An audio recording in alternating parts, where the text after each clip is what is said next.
The Tisch collection is a real model for what collectors should look toward in terms of collecting within the 20th century, both in America and Europe. Whether that's the poetry of Miro, or the sense of structure that's always there with Leger, or the sense of the modern urban environment that's inescapable in Giacometti, or how urgent was Picasso's need to create art.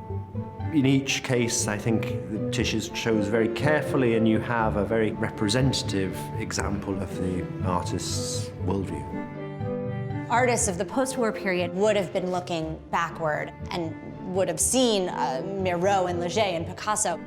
You think about Miro during the Second World War, we think of the constellations and the filigree detail.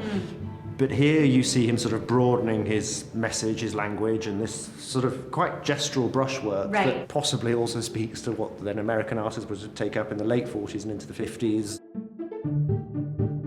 Fernand Léger's Les Trois Femmes au Bouquet was painted in 1922. It is a dazzling example of Léger's neoclassicism. I always think of people like Roy Lichtenstein when I look at these paintings and this sort of breaking up of forms. And then there's sort of this Mondrian framework he's got behind it. He was always trying to combine these two sort of contrasting impulses in his art, which was to have himself measured, of course, against the great masters of past time, but also to make it modern. Miro's Woman Listening to Music from 1945 is a highlight of the Tisch collection. Painted in May, just 3 days after VE Day, Victory in Europe Day, it represents a new and optimistic vein in Miro's art. This figure here is so wonderful with that sort of all-seeing eye. Yes. And I love the way he's, even so in the colours, how he's dabbed at it as well to give it that strange Max Ernst-like texture almost. It is like music at night as well. It's something magical about that. I mean, these paintings from 62, 63 were really quite radical because while figuration was sort of happening in the Bay Area with artists like Diebenkorn, if you think about what was going on in New York at the time with pop art and abstract expressionism, no one was really looking at figuration in the same way. It's got such a luscious surface.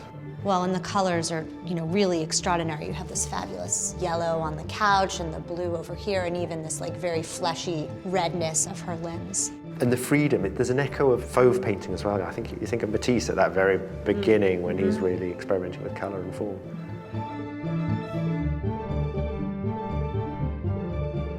This Untitled de Kooning was painted just about 13 years after the Diebenkorn.